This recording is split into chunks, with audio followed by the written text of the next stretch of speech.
Então, boa noite a todos e todas. É com imensa satisfação que nós damos início ao eixo 1 do SENAF, um espaço de encontro, né, aprendizado e troca de experiências, que já se consolidou como referência no cenário acadêmico.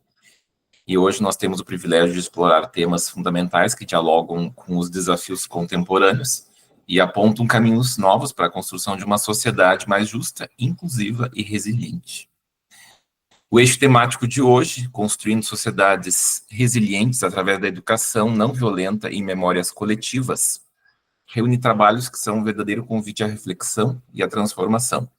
Cada apresentação que veremos ao longo deste encontro traz consigo um olhar sensível e, ao mesmo tempo, crítico, abordando desde a valorização da terceira idade até relações entre espiritualidade, resiliência e a prática docente. Gostaria de destacar que esse evento é mais do que uma oportunidade de apresentar pesquisas, é um espaço para diálogo, escuta e aprendizado mútuo. Que possamos aproveitar esse momento para ampliar as nossas perspectivas, questionar nossas práticas e, sobretudo, renovar nosso compromisso com uma educação transformadora. Eu agradeço imensamente a presença de todos os participantes, apresentadores e ouvintes que tornam esse evento possível. Que tenhamos uma noite rica em debates e descobertas. Sejam todos bem-vindos e bem-vindas ao eixo 1 do SENAF 2024. Então, daremos início com o Natanael Acunha da Silveira, da Universidade Federal do Rio Grande, é isso? Isso mesmo. Certo. Fica à vontade, Natanael. Certo, vou só apresentar a tela aqui. Certo.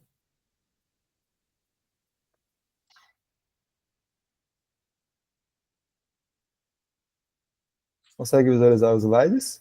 Sim, senhor. Certo, eu vou começar então. Boa noite, pessoal. Eu me chamo Natanael, estudo na Universidade Federal do Rio Grande, a FURG, faço curso de licenciatura em Educação Física e agora vou apresentar o trabalho que é intitulado como A Dignidade no Processo de Envelhecimento, um programa universitário como espaço de valorização à pessoa idosa. Esse trabalho foi escrito por mim, Natanael, junto com minha colega Denise Meirelles, orientados pelo professor Dr. Ivan Gregório Silva Miguel. Então, um boletim emitido pelo Ministério da Saúde vai nos dizer que existe um aumento significativo da população idosa em nosso país. Mas se a gente for olhar outros estudos, a gente vai ver que esse aumento da população idosa se dá não só em âmbito nacional, mas também em escala mundial. Em todo o mundo vem crescendo cada vez mais a faixa etária da população idosa. Salzeiro e Bruns vão nos dizer que na pós-modernidade se vê que o idoso é cada vez mais desvalorizado em detrimento daquilo que é jovem, em detrimento do novo. Eles nos dizem que a velhice como estigma não está necessariamente ligada à idade cronológica. Os traços estigmatizadores da velhice estão ligados a valores depreciativos culturalmente construídos. E pensando indo contra essa desvalorização que sofre a pessoa idosa e tentando ali auxiliar no envelhecimento saudável, que o Núcleo Universitário da Terceira Idade, o NUT, se localiza na FURG desde 1994, fomentando projetos de pesquisa e extensão centrados na terceira idade. O trabalho que eu vou falar agora se refere a um dos projetos de pesquisa que nós temos. Se trata de um recorte do projeto titulado O Lazer dos Idosos e Idosos do NUT, Concepções, Vivência e Fruição na Sociedade Contemporânea. O resumo que eu escrevi para esse evento tem o objetivo de dissertar acerca do impacto de programas e atividades de lazer na realidade social da terceira idade. Esse resumo foi construído a partir do relato dos idosos dessa pesquisa que eu falei anteriormente e adicionando também as percepções de extensionistas que atuam no NUT acerca das vivências dos idosos nos projetos de extensão e articulamos isso com uma revisão bibliográfica que nós fizemos para embasar a nossa pesquisa. Falando um pouco sobre a metodologia dessa pesquisa geral que eu falei, é uma pesquisa de natureza qualitativa, ela possui um cunho exploratório e descritivo. O objetivo é investigar e compreender os conceitos, as vivências e a fruição que idosos do NUT possuem acerca do lazer. Os instrumentos para coleta de dados que nós utilizamos nessa pesquisa foi um questionário e entrevistas semi-estruturadas, E anteriormente a essa coleta de dados, nós realizamos uma revisão bibliográfica nas bases BVS, Cielo e Lilacs, onde encontramos ali, selecionamos 44 artigos para compor a nossa revisão bibliográfica. Falando um pouquinho sobre os projetos de extensão no NUT, nós temos o projeto Atividades Físicas, Culturais e de Lazer para a Terceira Idade, que comumente é chamado de ginástica, tanto pelos idosos como pelos extensionistas e toda a equipe que trabalha no NUT.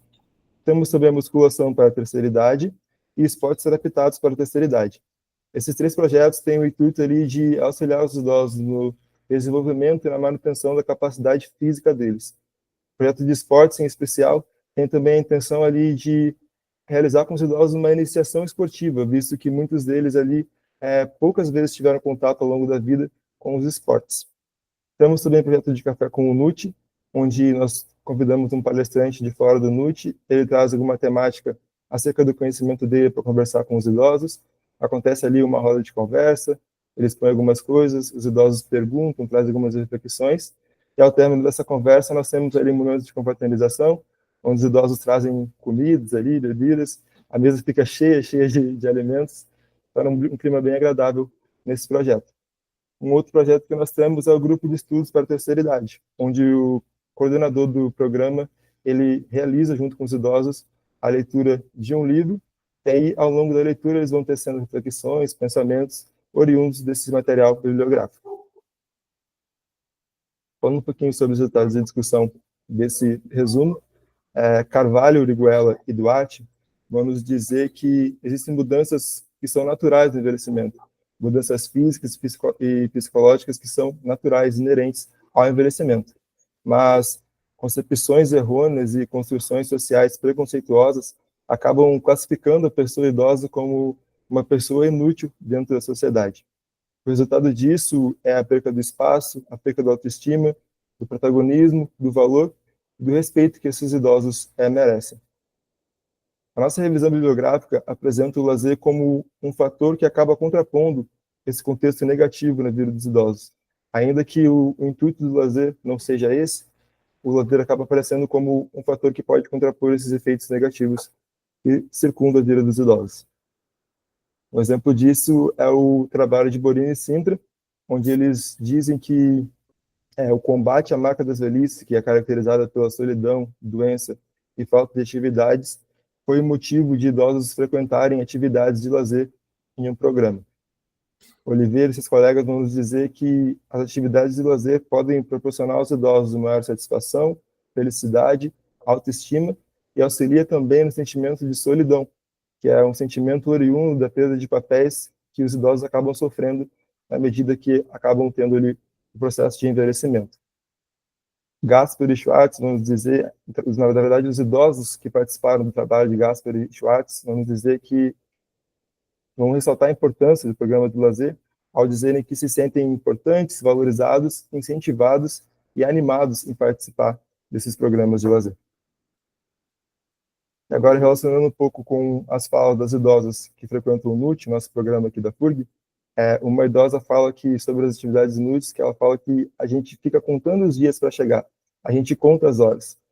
Outra idosa diz que o NUT é tudo para mim, é a amizade que eu tenho com esses meninos e meninas. Eu tenho um carinho com eles como se fossem filhos, sabe? Esse carinho que eles me dão, eu levo comigo para casa. E a diversão com as pessoas. Eu interajo com todo mundo. Isso para mim é tudo. Então, na fala dessa idosa, dá para a gente perceber a questão da socialização como algo muito forte para ela. E é algo que a gente percebe de uma forma geral dos idosos do NUT, a questão da socialização como um fator bem importante ali para eles frequentarem as atividades. Outra idosa vai dizer que, como conheceu o NUT, ela diz: eu procurava sempre uma atividade para mim. Eu sempre fui ajudando os outros. Aí eu caí a ficha. Eu servia todo mundo. Eu estava sempre pronta para servir. Então o NUT foi para ela um local próprio dela, um local onde ela se encontrou uma atividade para ela própria. Considerações finais, então. Tendo em mente a desvalorização que sofre a pessoa idosa hoje em dia, as atividades de lazer oportunizam a eles direitos que, na verdade, são básicos, como a socialização, a convivência, o respeito, a atenção, entre outros direitos elementares, que, apesar de serem elementares, muitas vezes são negados a eles hoje em dia na nossa sociedade.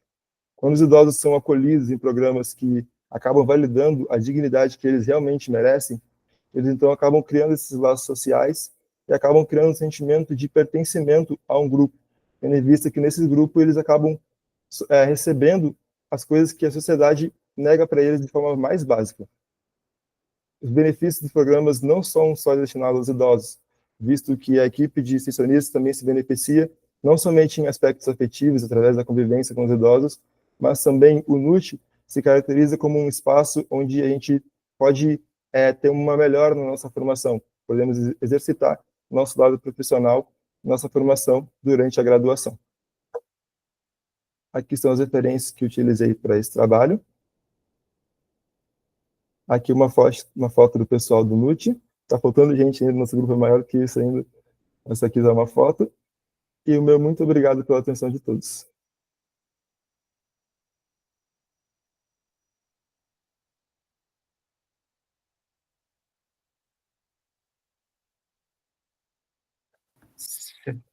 Está sem áudio, Adilson. Opa, desculpa.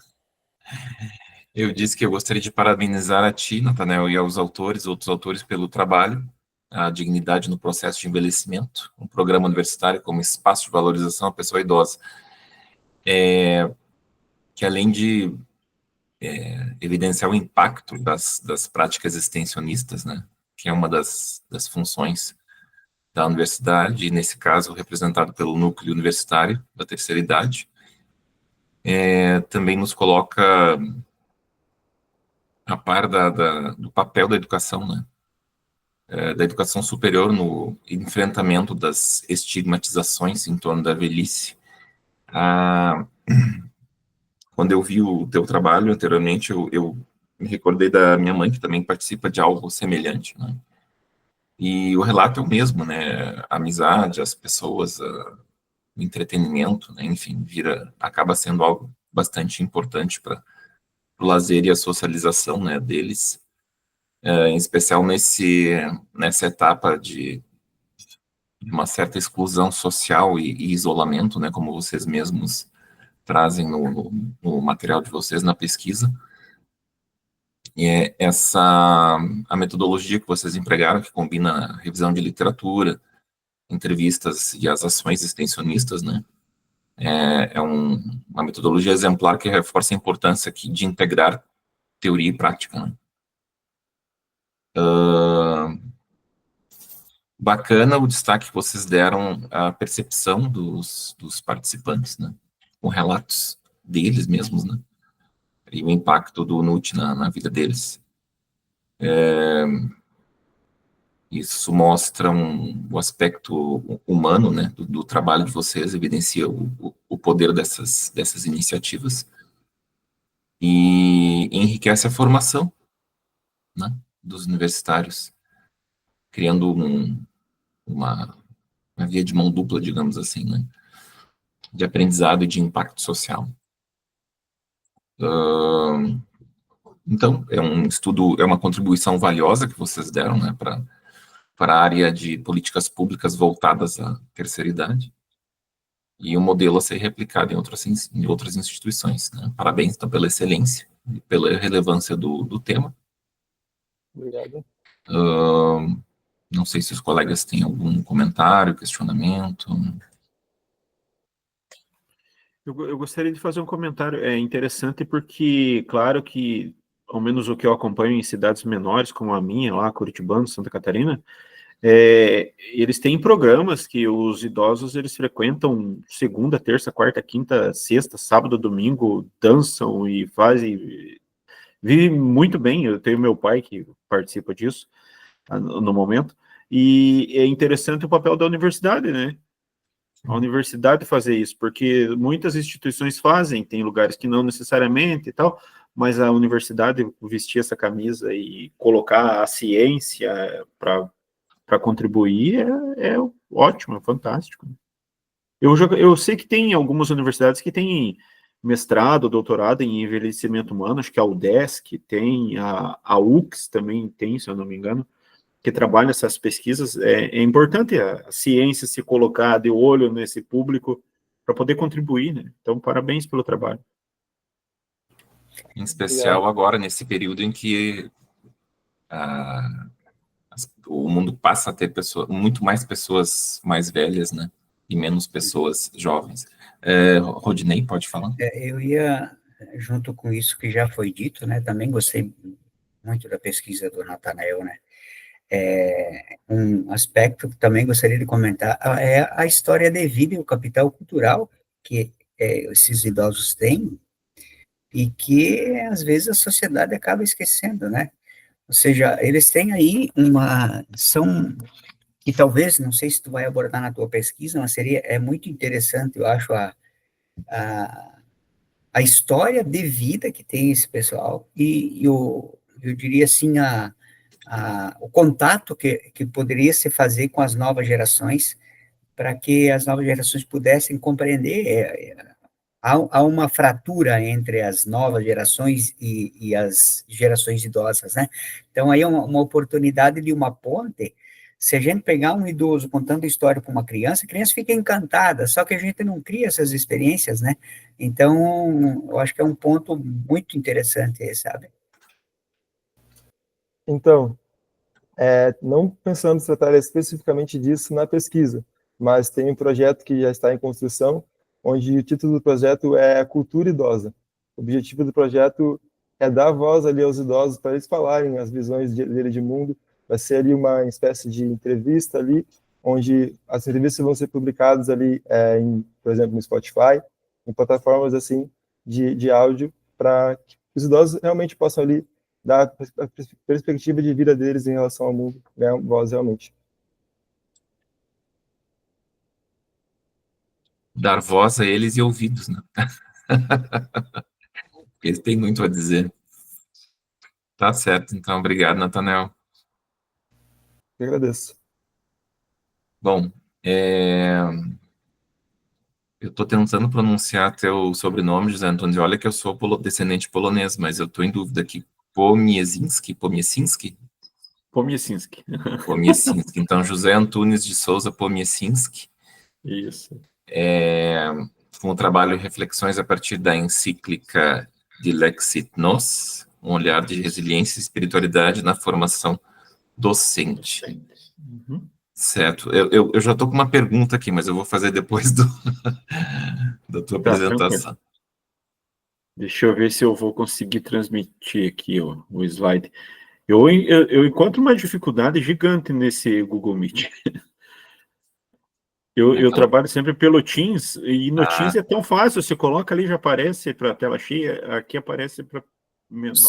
Você vai ter que compartilhar a tela inteira, tá, José? E depois você coloca ele na apresentação, porque senão ele não vai conseguir apresentar em tela cheia. Exato. Tá, mas aí, ó, então deixa eu voltar aqui, peraí. Eu coloquei aqui. Mas aí tá, pode propor em tela cheia, então eu vou ter que. Tenta passar para ver. Aí, ó. Isso. Ficou tela cheia? Isso. Já tá aí. Deu certo. Então tá ótimo. Então, eu posso começar, então? Sim, senhor. Tá. Então, eu sou o José Antunes de Souza Pomiesinski, eu vou ter que contar essa história porque é uma parte engraçada. Eu sou José Antunes de Souza, mas aí, quando eu casei, eu peguei o sobrenome Pomiesinski da minha esposa, que é polonesa. Então, descendente polonês, né? E aí ficou José Antunes de Souza Pomiesinski. É para ser diferente, né? Então, eu sou formado em filosofia, também fui seminarista franciscano, muitos anos, formado em filosofia, formado em pedagogia, sou professor de filosofia, trabalho na Rede Estadual de Santa Catarina, lá na cidade de Curitibanos, e daí fiz mestrado em educação, estou fazendo doutorado em educação, o Geraldo é meu orientador, e surgiu eu sempre tive esse projeto de tentar fazer o doutorado de sanduíche quando fosse fazer o doutorado, né?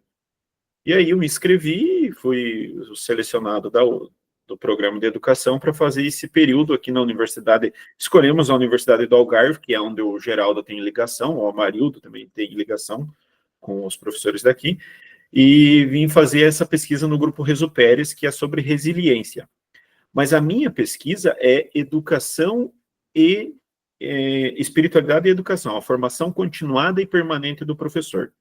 Então, esse trabalho, ele não é a minha pesquisa, esse trabalho é uma forma de eu conseguir estar criando, né, explicações, dando explicações, criando justificativa da importância de trabalhar a espiritualidade na educação.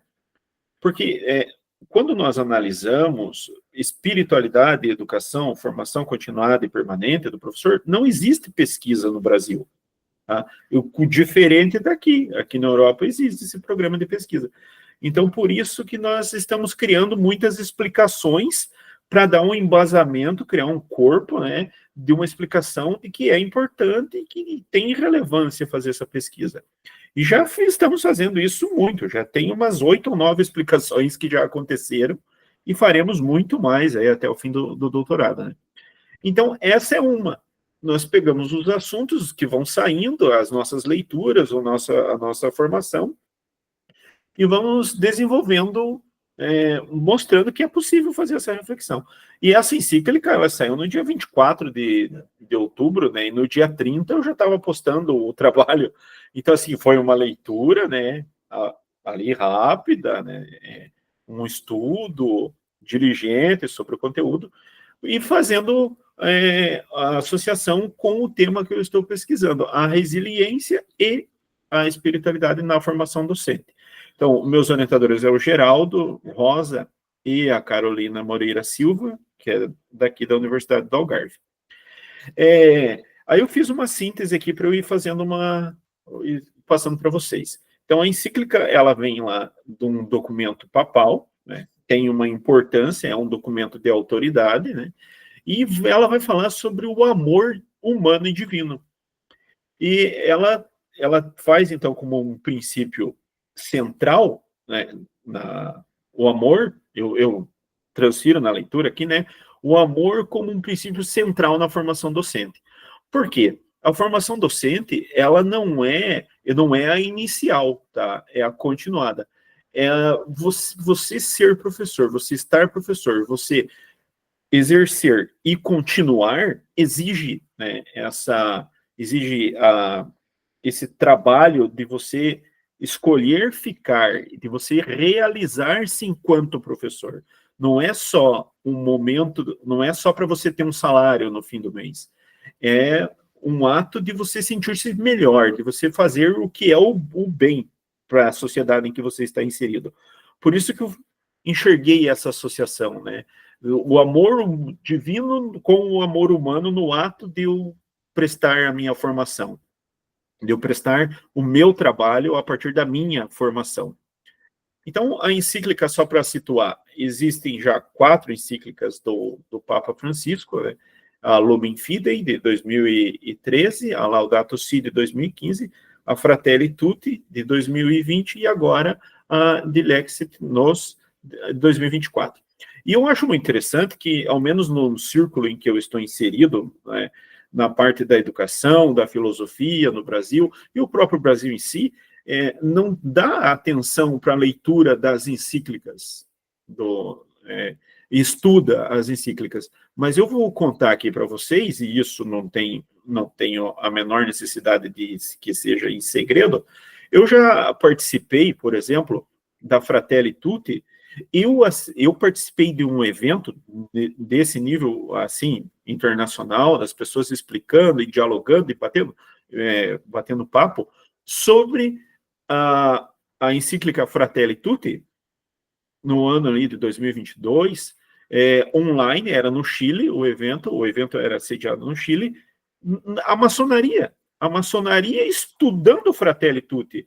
Agora você fala em estudar Fratelli Tutti num evento filosófico para ver a aceitação que vai ter, ou num evento acadêmico e tal. Então, assim, a gente vê que muitas vezes falta essa formação aberta para uma leitura de um documento dessa relevância para tentar melhorar a própria sociedade. E aí foi muito interessante, porque tinha no mínimo umas 80 pessoas participando, foi pelo Zoom, e assim, era debate fervoroso, as pessoas leram e queriam comentar, então tem uma relevância esses documentos, e é importante que nós façamos uso dessas compreensões também na formação. Eu uso como embasamento epistêmico o Clemente de Alexandria.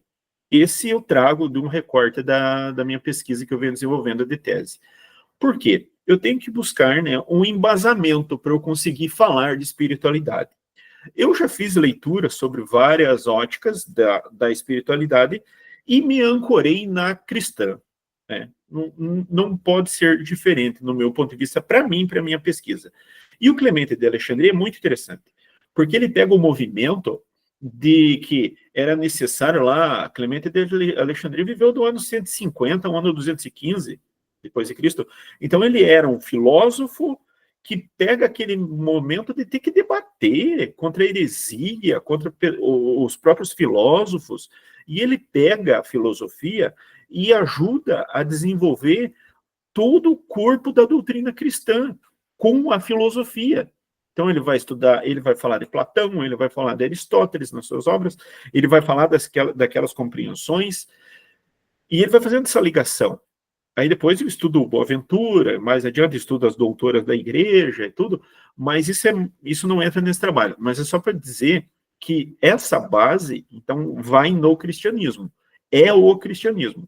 Pode ser que agora eu esteja fazendo pesquisa que vá abordar outros, mas não.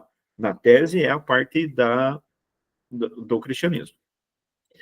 E para o Clemente de Alexandria, a educação é apresentada como uma forma de revelação divina. Tá? Então, a filosofia ela serve como uma realização que foi dada por Deus.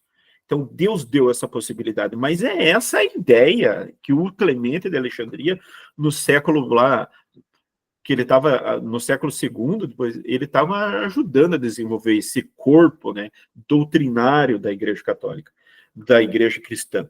Então, para justificar de que a filosofia ela contribui muito para o desenvolvimento da doutrina cristã.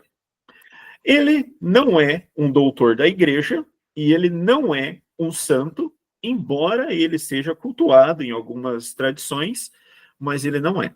Então, o Bento XVI, que tratou muito sobre esses doutores da igreja, Bento XVI diz que o ideal ético da filosofia antiga é a libertação das paixões. E é definido e conjugado por Clemente, né, com o amor. Faz uma ligação com a encíclica atual, no processo incessante de assimilação a Deus. A obra principal da leitura é a obra O Pedagogo, que é ali que nós buscamos todo esse embasamento, e vai falar que a educação ela tem um papel preponderante no cristianismo. A espiritualidade e a resiliência. Então, a espiritualidade é uma base sólida para a formação docente. O professor não vai ensinar a espiritualidade para o aluno. Esse é um trabalho, ele não é curricular, ele é de formação, de performance docente. Então, é o docente melhor, também com a possibilidade da espiritualidade, é uma ferramenta, é uma possibilidade. Ninguém vai ser cobrado, incentivado que frequente A ou B de religião. É um trabalho que a espiritualidade, que a resiliência pode contribuir para a formação docente. Não é um currículo de espiritualidade que vai ser colocado na escola. Né? Até por isso que esse trabalho ali da pesquisa sobre a educação moral e cristã, que se realiza em Cabo Verde, se realiza aqui em Portugal, ele não entra na minha tese, porque ele não é essa ideia, não é curricular, é uma formação docente, é da pessoa professor. Esse é o momento que o professor melhora e ele leva esse trabalho melhor dele para a escola, mas não necessariamente ensinando religião. E é claro, né, no ambiente que nós estamos inseridos, é muito importante fazer essa reflexão de espiritualidade e resiliência enquanto uma forma de performar o docente diante de todos os desafios que os professores enfrentam na atualidade. Inclusive, como é um caso que eu vou citar aqui no trabalho, a questão do próprio perigo de vida, né, como aconteceu lá em Santa Catarina no ano de 2023, que como que você imagina que você vai estar dentro de uma unidade escolar, podendo ali você perder a tua vida por um atentado, como foi o caso que aconteceu, né? E eu vou estar tratando mais adiante. E é claro, né? Usamos aqui a compreensão da professora Carolina sobre a questão da espiritualidade, e que nada mais é do que um olhar para si e, dentro dos desafios que se apresentam, buscar superação. E aí vai ter muitas formas de buscar superação, através da criatividade, né? Através da entreajuda com os demais, né? Um olhar assertivo, um olhar, né, proativo, você não necessariamente esperar, mas você ir ao encontro, mas você se envolver, ou você encontrar saídas, e que nós somos professores, temos que ter a resiliência muito trabalhada, temos, né? Mas ela está cada vez mais cada vez mais exigida a sua presença no nosso dia a dia, porque hoje nós não temos mais única e simplesmente que ir lá num quadro, encher o quadro, que os alunos copiem, respondam as perguntas e está certo e está errado, né? Hoje nós dialogamos praticamente de igual para igual, e muitas vezes nós somos até menos ágeis em determinados cenários do que os próprios estudantes. Agora, você, lá numa sala de ensino médio, você com uma formação parada no tempo, e você junto com um aluno que tem acesso ao mundo ali em segundos, a respostas muito melhor elaboradas, facilmente, a todo instante, informações a todo instante, e aí você com aquele discurso parado, com a live cheio de slide que você fez lá na tua graduação, e aí você chega lá e o aluno tem que copiar e responder e tal. Então, exige muito dessa parte desse trabalhar-se, né, desse estar em constante uso da resiliência para você conseguir acompanhar onde você está inserido. Integrando agora, então, os valores da encíclica com a questão da... Não sei quanto tempo que já deu. Eu tenho... Acho que deu 12 minutos já, né? Mas eu já vou acelerar aqui, tá? Pode, não tenha pressa. Tá, estamos com tempo aí. Tá bom, obrigado. Então, a encíclica convoca a humanidade a cultivar um coração aberto e resiliente, promovendo a integração de valores que podem motivar a formação docente e a construção de um ambiente escolar mais seguro e acolhedor.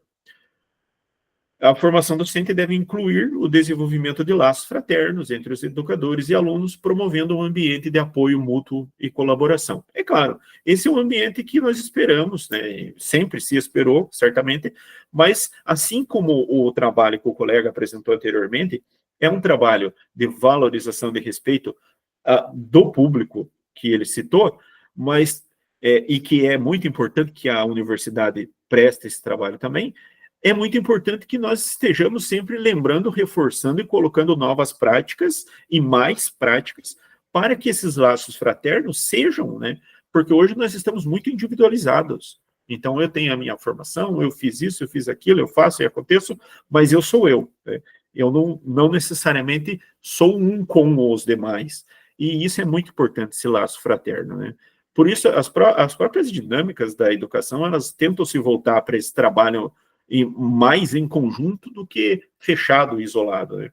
Então é importante essa ideia de que, além da educação que é trabalhada nessa forma de planejamento, de organização em conjunto, que os próprios professores eles sejam uma rede de apoio mútuo de uns aos outros, de colaboradores, né?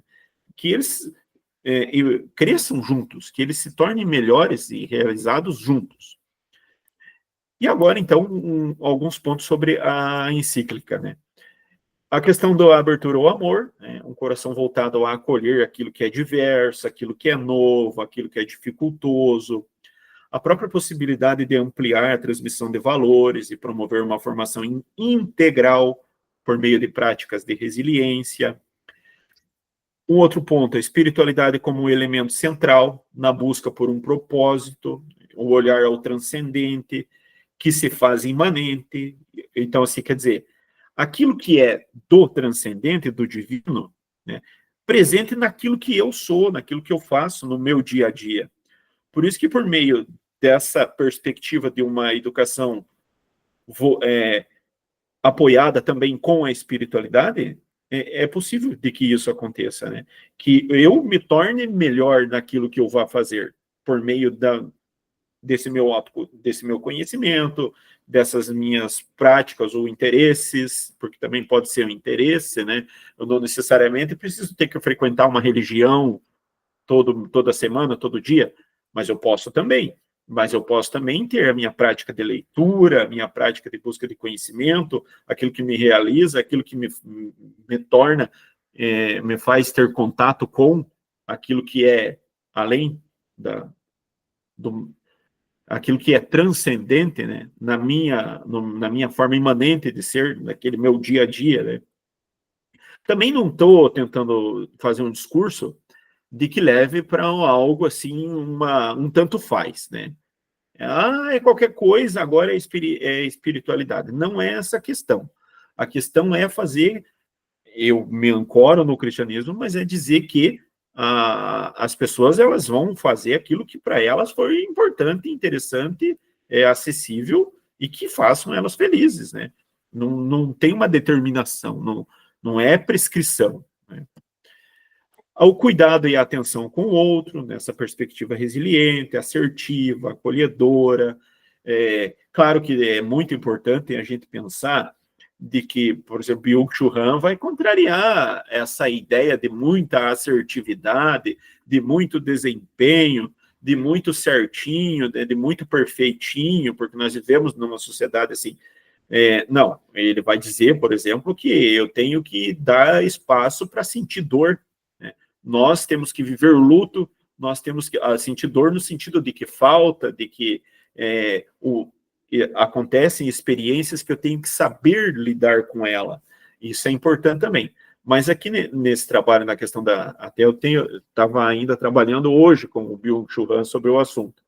Então, é importante que tenha esses espaços de viver esses contrastes, né? De viver esses momentos, até para eu me tornar, né? Desenvolver a resiliência, porque a resiliência ela vai se dar nos momentos em que eu precisar sobrepor a uma dificuldade que acontecer. E, no caso, a vida docente, ela é muito propensa para o acontecimento da resiliência, né? Aí vem outro ponto, o desenvolvimento de laços fraternos, inspirado por um ambiente de apoio mútuo, já acabei citando antes, né? Uma comunidade educativa, que por meio da colaboração entre os colegas, os pares, né, a prática de reflexão, bem como, aí pode também, né, as próprias práticas de reflexão, bem como oração, a partir de um olhar a si. A saúde usa muito essa questão do trabalho da espiritualidade e oração. Eles fazem pesquisas relacionadas, já havia algumas relacionadas do poder de cura, o índice de cura de pessoas que faziam e não faziam a prática de oração, pessoas que nem sabiam que estavam sendo pesquisadas, e os dados apontaram muito maior acontecimentos ali que facilitaram a cura em pessoas que faziam a prática da oração e outras que não faziam a prática da oração, um índice menor de cura, e só através do medicamento. Então, assim, esse aqui é um dado que eu trouxe para elucidar aqui desse exemplo que eu estou dando, ancorado na encíclica, né? Lembrando outra vez, a minha pesquisa lá da tese, ela não prescreve religião. Ela se ancora apenas no cristianismo. É uma questão, uma leitura filosófica e acadêmica. Ela não é uma leitura de religiosidade, né? E aí, o último é a integração de valores que otimizam a formação de cunho integral. Então, é uma dinâmica é uma formação acadêmica, é uma formação emocional, que também pode passar com uma contribuição do espiritual. Ação e esperança, né? A importância de agir com esperança e união, sugerindo que a espiritualidade pode ser uma fonte de força para educadores diante de cenários desafiadores. E aí chega no exemplo que eu gostaria de citar, que lá em Santa Catarina aconteceu no ano passado, vocês devem ter acompanhado, no ano 2023, um ato de violência lá que um sujeito foi e matou 4 crianças entre 4 e 7 anos de idade com uma machadinha lá dentro de uma unidade escolar. E aí isso provoca no Brasil toda uma ação ali, em Santa Catarina foi em tempo recorde, já aprovaram e fizeram uso da lei antiterrorismo, né, para contextualizar a discussão, e colocaram agora lá, cada escola tem 2, 3 policiais, outras escolas têm seguranças armados dentro das escolas, para fazer essa proteção. Então, criou um outro ambiente que é diferente daquele padronizado que nós tínhamos da escola. Então, na escola era tudo maravilha, a paz, o sossego, um lugar de um grande respeito, e de repente se tornou um lugar onde você enxerga que é possível que você possa até perder a vida dentro da própria escola. E baseado nisso, uns vão pensar que é exagero, mas quem viveu a realidade sabe que não, né? Então, agora nós vemos 3, 4 policiais, 3, 4 seguranças. Em algumas escolas é só no período da aula, em algumas escolas é 24 horas por dia, armados lá, esperando qualquer ação que possa acontecer. E como, de fato, muitas outras acabaram sendo houve tentativas, porém, não houve êxito, justamente devido à presença desses agentes dentro das unidades escolares. Mas é uma outra perspectiva, né? É uma outra ideia, né? Eu já fiz pesquisa lá em 2015, por exemplo. A escola não tinha muro na escola. A gente pensa naquela questão, escola com muro, tal, sociedade disciplinar. Os alunos estavam saindo da escola na hora do recreio, porque não tinha muro. O que fizeram? Liberaram a Wi-Fi. Os alunos ficavam sentados no portão da escola na hora do recreio, usando a Wi-Fi, e diminuiu o número de pessoas que saíam da escola. Então, assim, naquele contexto, serviu a Wi-Fi para as pessoas se interessarem e ficar no intervalo dentro da escola. Hoje já é a presença de uma força armada dentro da unidade escolar. Então, o ambiente mudou muito nesse sentido. Hoje nós temos que ter alguém que lute pela preservação da nossa vida, armado, pronto para tirar a vida se necessário for. Então, assim, são cenários que vão fazendo com que nós prestemos atenção nessa parte voltada de resiliência, de espiritualidade, na leitura desses documentos que falam de amor, que falam de uma perspectiva melhor da própria humanidade, para que nós possamos prestar ali o nosso trabalho de uma maneira que seja positivo para o estudante que aprende, que não tem essa preocupação de perder, de sofrer uma ameaça lá dentro, né, desse concretismo ameaça, e o próprio docente, né, também. E aí as considerações finais, né? A leitura desse documento me levou, então, a perceber que é interessante fazer essa ligação desses documentos e com o projeto, né, na ideia de resiliência, na ideia de espiritualidade, porque nós, enquanto pessoas que estão em constante aprendizado, nós podemos, através dessas leituras, dessas perspectivas, tornar essas ações de melhorar o mundo realizáveis, a partir da ótica que o Papa Francisco trata ali, a ótica do amor, né? A ótica da esperança, a ótica da coragem, a busca da felicidade, né? E no dia a dia, nós docentes clamamos por essa compreensão nessa linha, porque educar é um ato de amor, né? Educar é um ato de amor. E nessa perspectiva de relação com os demais, na educação, voltando lá para o próprio Clemente de Alexandria, que a educação, ela faz com que as pessoas se tornem melhores, ela faz com que o mundo se torne melhor, nós, educadores, podemos, por meio da leitura desses documentos, receber uma contribuição, tal como a espiritualidade, tal como a resiliência, e tornar o nosso cenário, a nós mesmos, primeiro de tudo, né, um pouco melhor, dia a dia, né, tornando realizável a nossa carreira. E esse aqui foram os documentos que eu acabei usando para essa apresentação, e aqui estão pronto para alguns comentários e perguntas, se vocês julgarem necessário. Muito obrigado.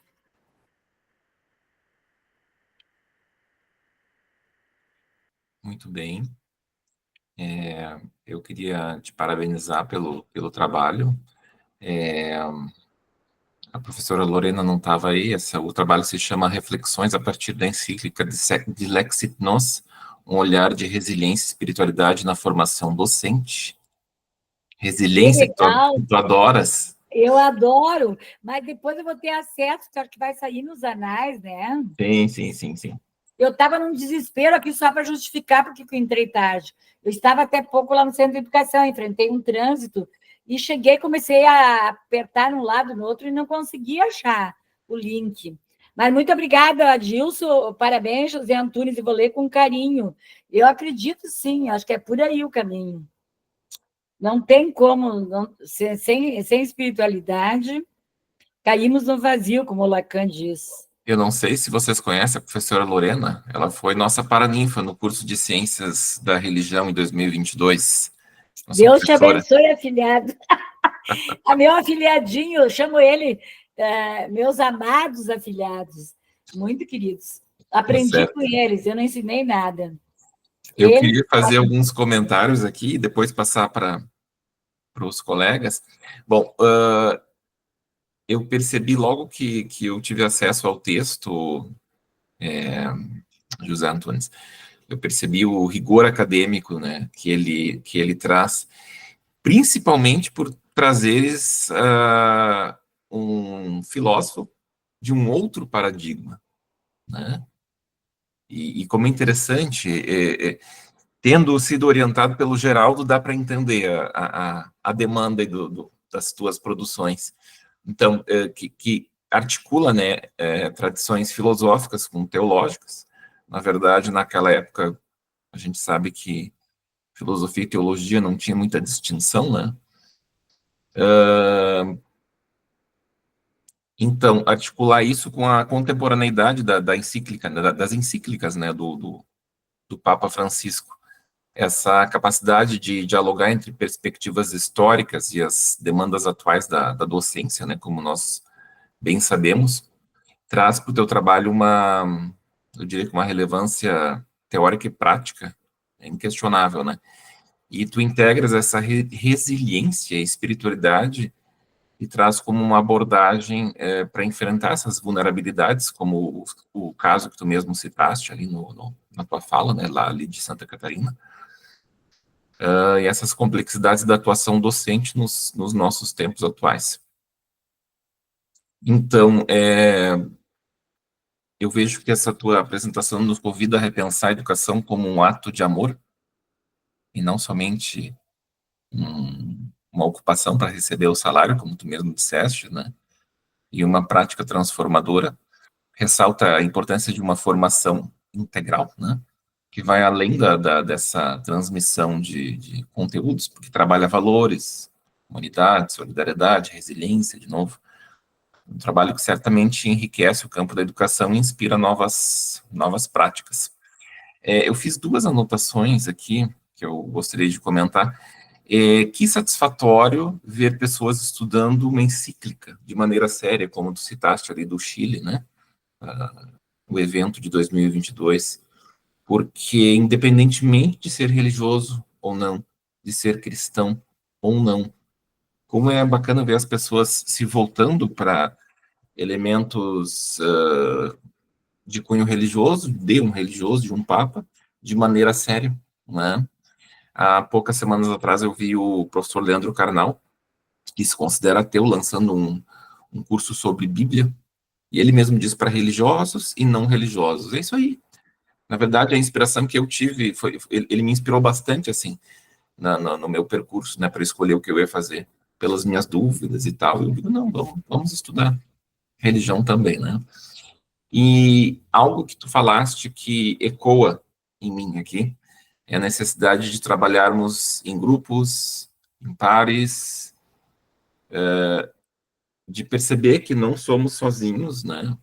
Somos com os outros e colocar isso em prática, de fato, né? Isso cai como bálsamo, assim, porque, de fato, muitas vezes a gente acaba esquecendo, né, de de considerar o outro. Quer dizer, eu procuro, como professor de ensino religioso, com toda essa formação que eu tenho, fui seminarista também, né, a gente sempre procura atualizar essa, né, essa máxima, né, mas o capitalismo, às vezes, nos pressiona para fazer certas coisas e se destacar em frente aos outros, né, então achei bem importante tu trazeres isso na tua fala também. Acho que fica aberto, então, para colegas poderem participar. Eu também gostaria de fazer alguns comentários. José, você chegou a ser frade ou não? Eu fui frade, eu fiz É? noviciado e fiquei alguns anos como professo simples. Daí saí e casei com Não. uma freira daí. Não, Casou com uma freira e tem filhos? Desculpe, Rodinei, deixa eu saber se ele tem Sim. filhos. Tem 16 anos já e começou a namorar até já. Que legal. E quando eu não tô no Brasil, ele começa a namorar. Eu perdi isso. Parabéns, José Antunes. A Dilson, deixa eu quebrar o protocolo, só fazer eles rirem. Eu trabalhei durante 14 anos na FIC, Faculdade Imaculada Conceição. Antes de ser professora da Federal, já fazem 31 anos que eu estou aí. Aí lá vinha padres, vinha freira de hábito e tudo, e eu dizia, mas celibato é uma máscara. Mas caem fora, o que vocês querem anular uma parte da dimensão essencial da vida humana? Sabe que hoje eles me agradecem, a maioria tem filhos, a maioria estão casados, bem felizes. Hoje mesmo, lá no evento, o Amarildo também foi seminarista, teve vários lá, o Noeli e tudo, dizendo que pura verdade, que ainda bem que teve alguns que mostrou uma luz no fundo do túnel. Essa coisa aí, o Papa Francisco tinha que urgentemente fazer cair esse celibato. Como é que outras religiões casam, têm filhos, têm tudo, e continuam se dedicando? Que bobagem é essa? De usar esse discurso falso aí, né? Freud explica. Freud explica, e Lacan também.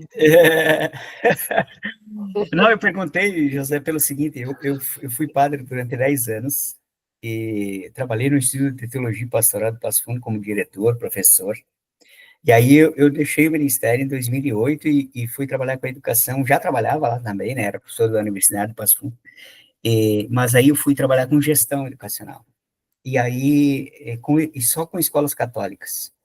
E aí me espantou a dificuldade que as escolas tinham de fundamentar uma educação com espiritualidade. E aí eu, inclusive, tenho 4 livros publicados sobre isso, porque eu fui atrás e fui precisar pesquisar, né? Um livro se chama Educação e Espiritualidade. Em 2010, eu acho, em 2014, Gerir a Escola Católica com Espiritualidade. 2018, Educação e Gestão em Transcendência, e Reencantar-se agora em 2024. Tudo mostrando o seguinte, né, essa dimensão, por exemplo, quando você trabalha em gestão OSHA, né, que é competências, habilidades e atitudes, e aí eu trabalho a chave, competências, habilidades, atitudes, valores e espiritualidade. Fundamentando aí a ideia de que não que a espiritualidade seja a parte religiosa, né? A espiritualidade é a parte, como você trabalha o coração aí, do coração de Jesus, a encíclica, né? O coração na Bíblia significa o lugar da integralidade. Então, vejam só, uma educação integral, que é o grande discurso das escolas católicas, né, e das escolas confessionais, ele passa pela dimensão da integralidade. Nesse último, por exemplo, trabalho o Miguel Nicoleles, que diz que o nosso cérebro funciona como um todo, né? Não dá para separar nada. E aí eu cito mais pela experiência, para compartilhar a minha experiência na área também. E na parte leiga, né, filosofia, o Luc Ferry lançou um livro sobre a espiritualidade. Né? O Carl Jung tem um livro que se chama Educação e Transcendência. Né? Tem um grupo de pesquisa na PUC de São Paulo, eu não sei, até 2019 eu sei que funcionava, ele se chama Interdisciplinariedade, espiritualidade na educação. eu acho que ainda está em andamento, tá, José? Se puder entrar em contato, porque eles devem ter acumulado algum tipo de material. Vou E eu sei que procurar, sim. e tem outro grupo de pesquisa, mais de outra faculdade, agora não estou lembrado, mas em São Paulo também, que daí é espiritualidade laica, que é um pouco a linha do Ferri, do Luc Ferri, mas eles trabalham essa ideia da espiritualidade e educação também. É um grupo meio forte de pesquisa esse, mas é mais na linha daí. E tem um livro, eu tenho ele aqui, Educação e Espiritualidade. Esse grupo também, mas é mais na linha daí de uma visão mais holística, englobando diversas fontes de espiritualidade, que talvez para a tua pesquisa possa ser uma referência interessante, essas pesquisas aí. Com certeza, todas essas leituras aí eu quero procurar elas, porque é embasamento, né? Até para encontrar outros autores e tudo, com certeza. Com certeza, muito obrigado. Mas muito interessante a tua linha de pesquisa. Só queria parabenizar. Pode falar. Pode falar, fala tu primeiro, Natanael, depois me escreve a Dilson. Não, é bem rapidinho, só queria parabenizar o colega pelo trabalho. Eu não tenho muitos anos de vida acadêmica, mas os poucos anos que eu tenho, é a primeira vez que eu vejo ali um trabalho integrando ali a questão de educação e espiritualidade, achei bem legal. E me fez pensar que a forma, maneira de direcionar, vai além do que a gente aprende na nossa vida acadêmica ali, além da graduação, porque nós, como seres humanos complexos que somos, multifacetados ali que somos, nós também acabamos sendo ali atravessados e compostos por essas outras lados da vida e que a gente sabe que vai influenciar ali no nosso ato de direcionar.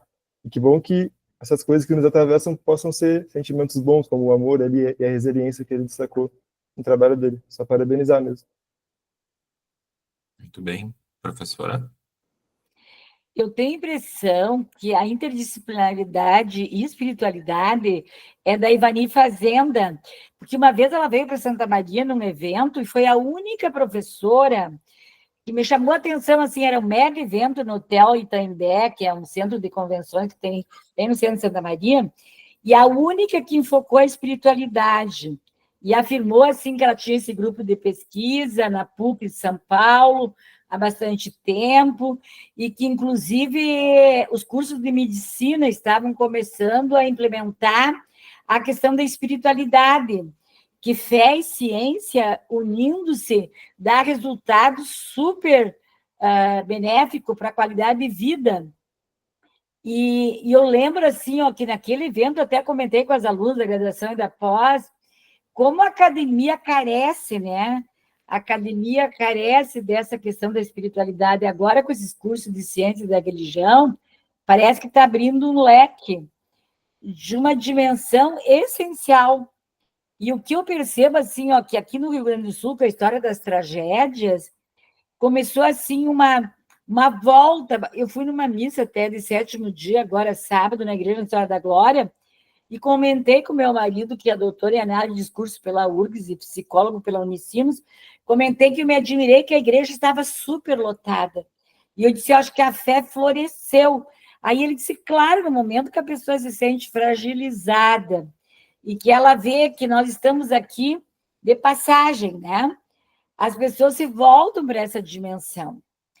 E eu, que sou avó de 5 netos e 3 filhos, 3 gêmeos, eu sempre afirmei assim, ó, que sem fé, pode ser em qualquer religião, eu já estou pelo diálogo interreligioso há muito tempo, mas a terceira turma de ciência da religião, estou convicta de que a gente tem que abrir esse entre-lugar, essa interdisciplinariedade, ou transdisciplinaridade de credos, de ideologia, de forma de cosmovisão, de ver o mundo, né, das diferentes perspectivas.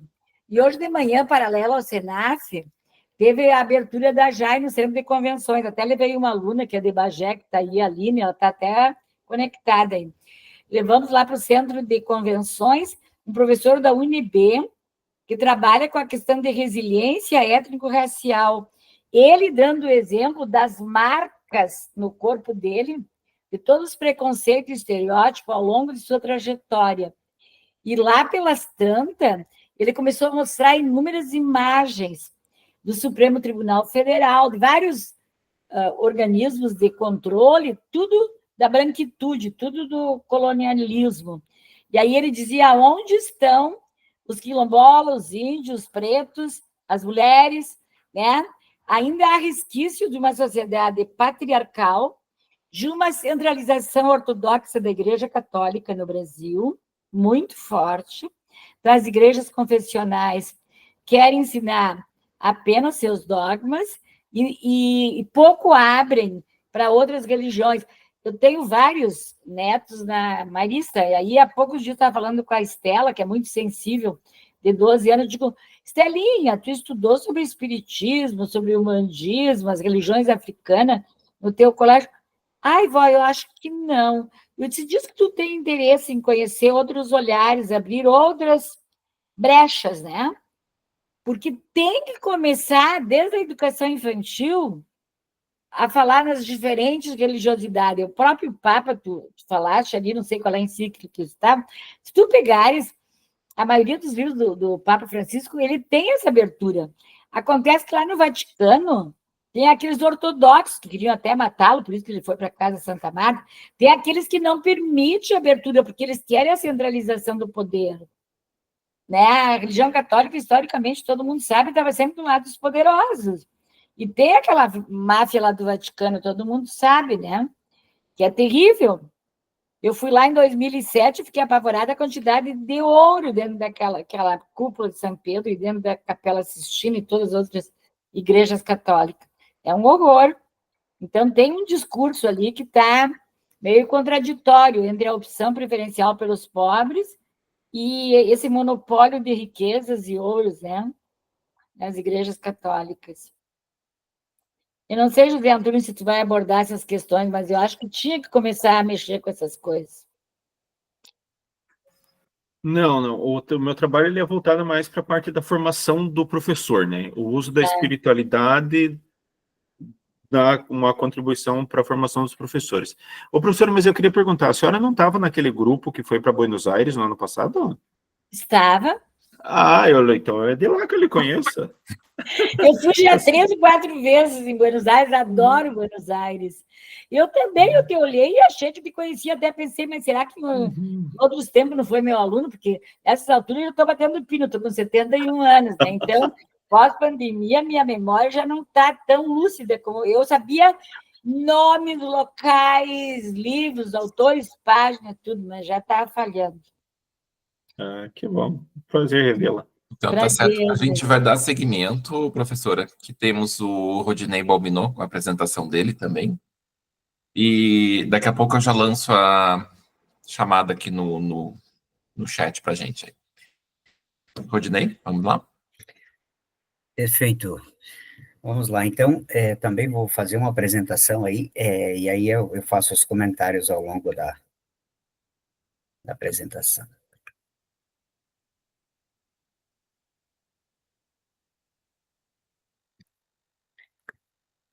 Acho que vocês já estão vendo a tela, né? Só alguém fala para mim, porque eu não estou vendo mais vocês agora. Sim, estamos vendo. Beleza. Então, o título desse trabalho é Violência e Diálogo, se e até que ponto, entre aspas, depois a gente vai ver por quê, né? A educação pode impedir a barbárie. Então, a articulação aqui é violência, diálogo e educação. Já há algum tempo que me chama a atenção essa temática, porque as formas mais visíveis, mais ostensivas de violência, elas costumam ser condenadas. Porém, algumas formas de violência passaram a ser até defendidas, inclusive as extensivas, né? E as formas sutis, então, de violência, como essa que o Natanael falava aí, ou trazia, né, da questão da própria estigmatização, né, da população idosa e de outras populações, né, ou aquele tipo de violência velada no próprio currículo, nas próprias instituições, a professora citava agora aí, né, algum tipo de violência, às vezes, que é institucionalizada, elas acabam passando, né, meio que despercebidas, né? Então, a ideia essa questão da violência sempre me chamou a atenção e aí foi a oportunidade, não é a temática do doutorado, né? Eu estou fazendo doutorado com o professor Cláudio Dal Bosco, aí de Passo Fundo, né? A temática vai ser a questão do diálogo em Freire e em Gadamer e Freire, mas aí a temática da Senaf, né, foi uma oportunidade para que eu pudesse, junto com o professor Cláudio e a Renata, que hoje não podem estar aqui, lançar pelo menos uma primeira aproximação em relação a essa temática e aprofundar um pouquinho, tá? Então, como introdução, né, partindo aí logo daquilo que Adorno, né, numa conferência radiofônica em 1965, ele diz, né, que a exigência de que Auschwitz não se repita é a primeira de todas as tarefas da educação. E claro que ele diz isso marcado pela barbárie, né, de duas grandes guerras aí no século passado, as bombas, né, Hiroshima e Nagasaki, e também a grande barbárie do Holocausto, né, e o que ele diagnostica na sociedade em que ele viveu ali, né, é que as condições para que Auschwitz se repita, elas continuam presentes. E isso faz com que ele possa, que ele traga isso, né, em duas conferências, né, Educação contra a Barbárie e para que Auschwitz não se repita, né, duas conferências radiofônicas, né. O que, na verdade, Adorno traz é algo que o Freud, já no Mal-Estar da Cultura, né, um texto, alguns traduzem o Mal-Estar da Civilização, lá em 1929, 30, né, publicou um pequeno texto, né, bastante profundo, não é tão grande, né, e lá no final, lá no último parágrafo, né, desse texto, ele termina, começa o último parágrafo dizendo que a questão fatídica para a espécie humana parece-me ser saber se e até que ponto, é isso que está no título, né, saber se e até que ponto seu desenvolvimento cultural conseguirá dominar a perturbação de sua vida comunal causada pelo instinto humano de agressão e de autodestruição. Então, o que Adorno, e o que o Adorno, na verdade, traz à baila aquilo que Freud já anunciava lá em 1929, que é essa tensão, essa ambiguidade da condição humana entre o instinto egoísta e a tendência também a viver a solidariedade de um mundo comum. Então, esse é o pano de fundo da temática entre violência e diálogo. Como a educação consegue trabalhar essa tensão, essa ambiguidade, para que a gente possa tornar a tarefa, como primeira tarefa da educação, a possibilidade de evitar que Auschwitz não se repita, ou seja, controlar a barbárie no interior mesmo da civilização. O que Freud e Adorno estão dizendo, na verdade, é que a barbárie, ela não ela está dentro, o Adorno e o Horkheimer dizem isso na Dialética do Esclarecimento, né, lá, 1948, que a barbárie, os germes da barbárie estão no interior do esclarecimento. E se o esclarecimento não se dá conta disso, aí é que a barbárie ela pode se implantar mesmo de verdade. Então, aqui está o ponto, né, desse texto. Investigar, compreender, primeiro, essa ambiguidade da condição humana e qual é o poder da educação diante disso. Tá? Então, o problema tratado no artigo é saber se e até que ponto a educação é capaz de impedir a barbárie, considerando que o instinto de autodestruição perturba permanentemente a condição humana, que é um pouco a visão proposta por Freud. A partir daí, então, a hipótese é que, para impedir o avanço da barbárie, a educação tem de levar em conta a irremediável tensão interna entre o instinto egoísta e a solidariedade de um mundo comum. E, no interior da própria contradição, construir possibilidades de uma formação humana ampla e aberta. Qual é que é a hipótese, né? A educação pode impedir a barbárie, ela não tem como assegurar que a barbárie não aconteça.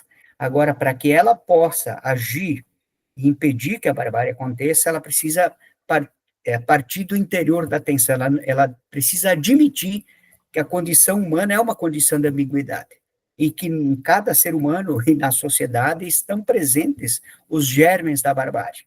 E a gente precisa trabalhar esses germes e não recalcar, nem ignorar, nem colocar por debaixo do tapete, né? Então, é do interior da condição de contradição que a educação pode, primeiro, admitindo, e segundo, trabalhando a ideia de uma formação humana ampla e aberta.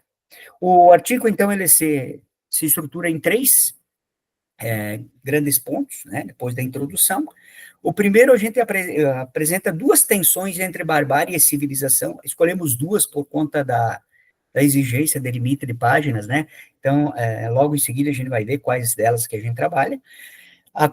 Segundo ponto é a contradição basilar da condição humana e a praxis dialógica, trabalhando um pouco a partir desta contradição, qual é que é o lugar da praxis dialógica. E aí, de fato, a gente toma aí como referência Hans-Georg Gadamer, né, um filósofo alemão, e o Paulo Freire, que é um pedagogo conhecido nosso, né? E terceiro, se e até que ponto, então, entramos na questão, a educação pode impedir a barbárie, a partir desses 2 pontos iniciais, a gente trabalha esse terceiro aspecto. No primeiro ponto, então, qual é que é o fio da argumentação, né? A gente trabalha 2 tensões, apenas, né, 2 das tensões que mostram que há uma tensão permanente entre barbárie e civilização. Então, a tensão entre a agressividade egoísta e o comprazer-se solidário. Creio que, não sei se vocês conhecem, mas tem um livro, Felipe Zimbardo, né? Ele fez algumas pesquisas e ele escreveu essa obra, O Efeito Lúcifer, Como Pessoas Boas se Tornam Más. E esse livro, a pesquisa dele é de 2007, se eu não estou enganado, mas ele foi publicado no Brasil aqui em 2023. E nesse livro, ele próprio confessa a náusea que causava para ele relembrar os seus experimentos e as suas pesquisas. Um dos experimentos foi utilizado por outros autores também, que apenas sugerindo a pessoas, foi dividido em grupos de pessoas comuns, né? E apenas sugerindo para que essas pessoas praticassem uma agressividade contra as outras pessoas, como se fosse parte de um jogo, as pessoas, sem titubear, elas praticavam essa maldade com requintes de crueldade. Aí o Zimbardo diz que ele, inclusive, sentia náuseas quando ele resistiu em fazer essas publicações e escrever os resultados da pesquisa, porque causava náusea a ele saber que pessoas boas são levadas a fazer o mal sem titubear. Então, ele diz algo ali nessa pesquisa, nesse livro, na página 17, quando ele está introduzindo os resultados, ele diz que a desumanização é um dos processos centrais na transformação de pessoas normais e comuns em perpetradoras do mal, indiferentes ou mesmo entusiásticas. Então, o que está por trás, o que embasa o fato de pessoas aparentemente boas e normais e comuns praticarem a crueldade e a barbárie? É um processo de desumanização, ou seja, uma degradação da condição humana, que se encontra, ou seja, a gente pode até dizer o seguinte, onde falhou a educação pela humanização, como pretende o Paulo Freire, por exemplo, onde falhou o processo de equilíbrio, de busca de equilíbrio da tensão entre barbárie e civilização, a barbárie é que impera. E o segundo processo é a tensão entre o cuidado e a destruição do meio ambiente. Sobre isso a gente nem precisaria falar, né? A professora acabou de citar aí as grandes tragédias que aconteceram no Rio Grande do Sul, mas vejam que a gente vive uma seca sem precedentes na Amazônia, grandes queimados na Amazônia e também na região do Pantanal, enchentes no sul, tornados, microexplosões que a gente não tinha nem noção, né, nunca apareceu, né, na nossa região. Então, há uma intensidade, uma extensividade e que se agrava em termos de tragédias naturais, que tendem a se agravar. A cada ano, a gente bate o recorde em relação ao aquecimento, né? E as décadas também. No ano passado, batemos o recorde de 2023, e esse ano vamos bater o recorde de batemos o recorde de 2022, e agora cada ano a temperatura aumenta mais, né? Então, a grande contradição aqui, na verdade, é entre cuidar, a tensão entre cuidar e habitar o planeta e o ímpeto de destruir e se apropriar. É interessante que a gente não consegue cuidar da própria casa onde a gente vive, né? E a gente destrói o lugar, é o único lugar que a gente tem para morar. O Dalai Lama diz, né, essa é nossa única casa. Né? O Papa Francisco, na Laudato Si, também fala da nossa casa comum. E o Bruno Latour, né, ele tem um livro que se chama Diante de Gaia, né, 8 conferências sobre a natureza e do antropoceno. Ele diz que não há literalmente ninguém que possamos dizer que seja responsável. Ou seja, tudo isso está acontecendo e a gente não tem alguém para dizer, olha, atribuir a responsabilidade, porque, de alguma maneira, isso é efeito da barbárie no interior mesmo da própria civilização. Então, se apontamos 2 tensões apenas para mostrar o seguinte, essa tensão entre barbárie e civilização, ela está presente na relação entre nós, seres humanos, e da relação do ser humano com a natureza. A gente podia citar uma série de outras relações em que essa tensão aparece, né? O ódio ao diferente, né, que está na primeira tensão aí, e todos os processos aí de contradição em relação ao cuidado do meio ambiente. Colocando essas 2 tensões apenas para mostrar que essa tensão de fato existe, dá-se o passo seguinte, né, e se mostra a contradição basilar da condição humana no interior da praxis dialógica, né? O Hans-Georg Gadamer é um filósofo alemão, né? Eu acho que a gente já ouviu falar dele. Ele nasceu em 1900 e faleceu em 2002, né? Onde aparece essa contradição? Tanto Gadamer como Freire levam em consideração que o ser humano é um ser histórico, ambíguo, incompleto, inconcluso. E para Gadamer, essa contradição aparece de modo essencial, porque ele entende que o ser humano é um ser de linguagem.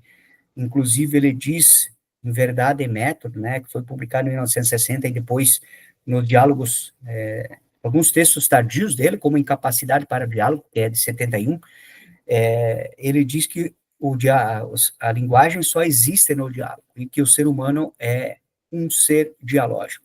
É algo que Paulo Freire também diz, mas onde é que aparece a contradição basilar da condição humana dentro do pensamento de Gadamer?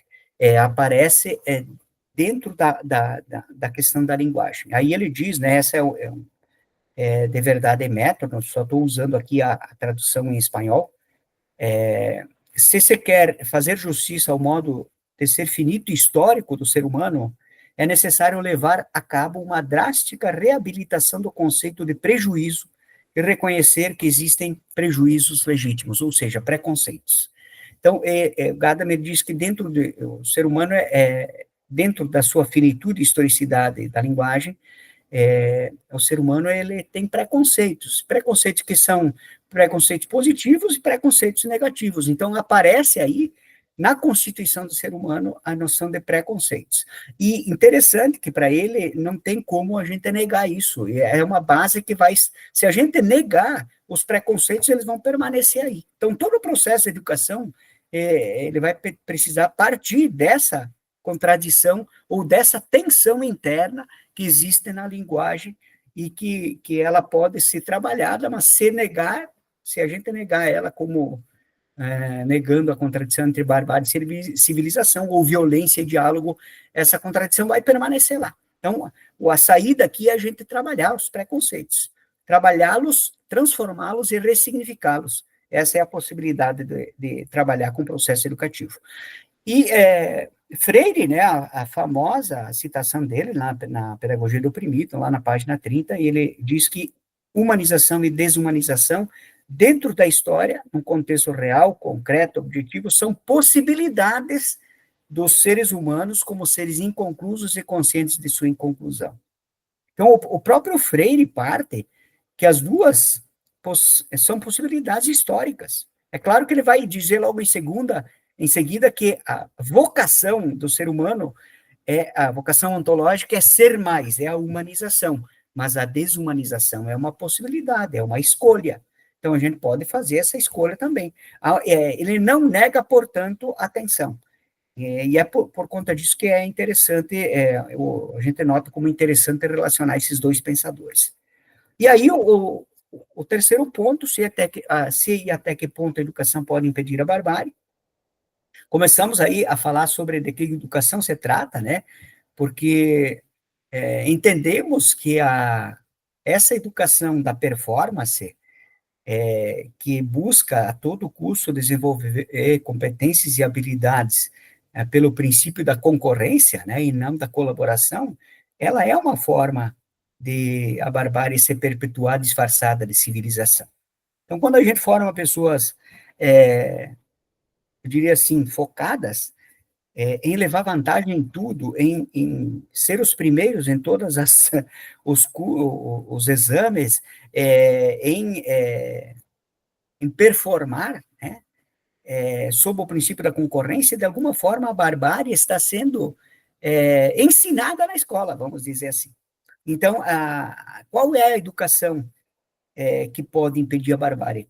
Ela precisa se pautar, não nesse princípio da concorrência, mas num princípio, ou que a gente poderia traduzir, no princípio de uma violência velada, ou de barbárie disfarçada, mas ela precisa se basear num outro princípio, que é o princípio entender que o ser humano é um ser histórico, inconcluso, está se construindo, vive uma tensão interior e ele precisa ter trabalhado pela educação. Qual é que é o caminho, então, que Gadamer e Freire apontam? O caminho da praxis dialógica. E aí, de Gadamer, a gente trabalha a ideia, Gadamer trabalha isso em Verdade e Método 1, a primazia hermenêutica da pergunta como fio condutor do próprio exercício da escuta, da pergunta e da resposta. Aqui tem o Hans-Georg Flickinger, né, que é um autor também que trabalha Gadamer. Gadamer fala isso também, mas o Flickinger deixa isso mais explícito. Ele diz que a gente precisa resgatar a centralidade do ouvido, né, e daí a dimensão da escuta. O Gadamer trabalha a dialética entre pergunta e resposta em Verdade e Método 1. E a gente coloca aqui a necessidade da escuta, da pergunta e da resposta. Para o Gadamer, todo perguntar e todo querer saber pressupõe um saber que não se sabe, mas de maneira tal que é um determinado não saber aquele que conduz a uma determinada pergunta. Quem conhece um pouco o pensamento de Gadamer sabe que ele tinha muita resistência e desconfiança do diálogo pedagógico, porque ele dizia que no diálogo pedagógico, o professor já faz a pergunta sabendo a resposta. E aí, essa não é uma pergunta verdadeira. E não é um modo essencial de iniciar um diálogo. Somente se inicia um diálogo verdadeiro quando na base da pergunta está alguma coisa que não se sabe. E daí a escuta é algo importante, porque se, de fato, eu pergunto a partir de um não saber, de algo que eu não sei, a pergunta abre e é o ponto de partida para o processo de construção do saber no diálogo, né, na escuta, pergunta e resposta. Todo perguntar é o perguntar também a alguém, né, e toda pergunta verdadeira, segundo o próprio Gadamer, tem um outro para o qual se pergunta. Então, não é possível perguntar se a gente já sabe a resposta, e também não é possível perguntar se a gente não abre a possibilidade de o outro poder ter razão. São palavras do Gadamer, essa, né? Inclusive, eu comprei um livro agora, numa tradução italiana,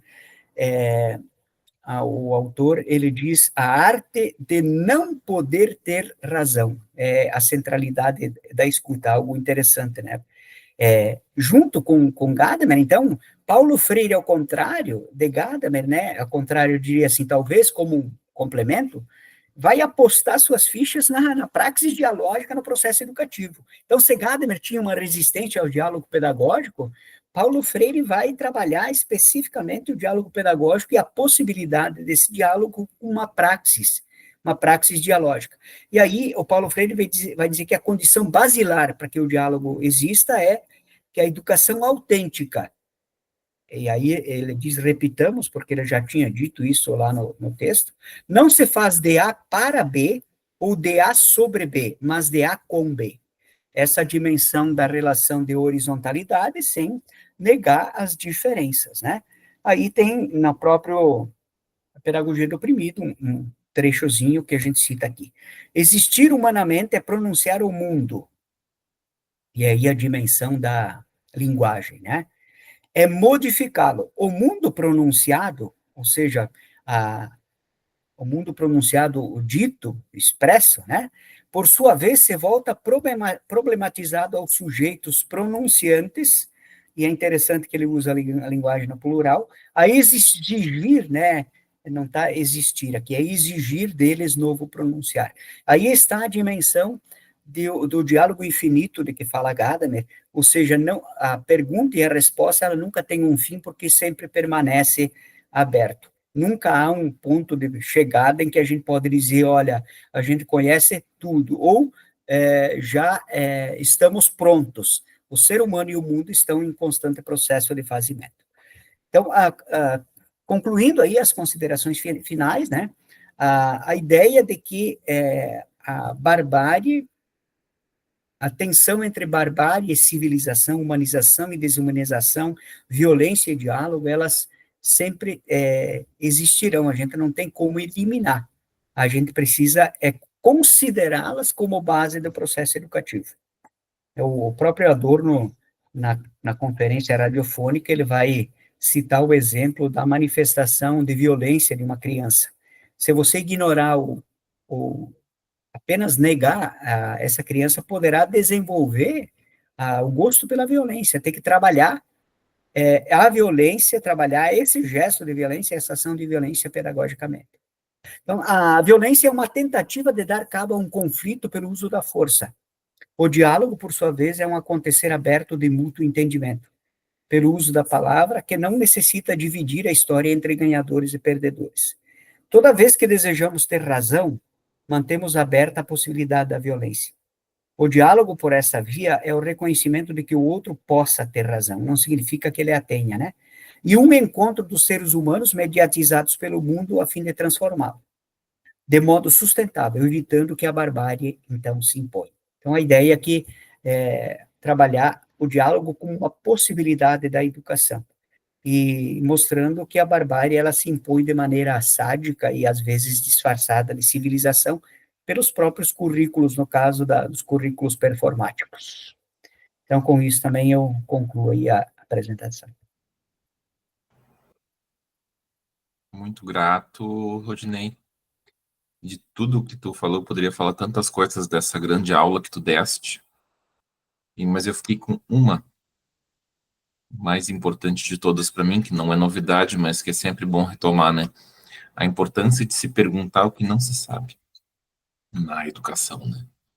Isso, assim que tu falaste ali sobre isso, eu retomei mentalmente, assim, situações em sala de aula em que às vezes isso acontece de fato, né? E eu pensei, bah, faz toda a diferença mesmo. Enfim, grato pela maneira como tu articulaste todos os elementos e os autores, né, que tu foste buscar. Eu confesso que eu não sabia como se pronunciava Gadamer, para mim era Gadamé. Certo. Alguma colocação, comentário, contribuição? Parabenizar, acho que vai dar uma tese robusta. Estou doida que saia essa tese de uma vez, transformada em livro para a gente indicar, porque é um tema super pertinente, impactante. E a tendência é aumentar, né? no mundo todo, com essa coisa da guerra e essas coisas climáticas aí, as pessoas ficam cada vez mais desequilibradas, tanto emocionalmente quanto espiritualmente.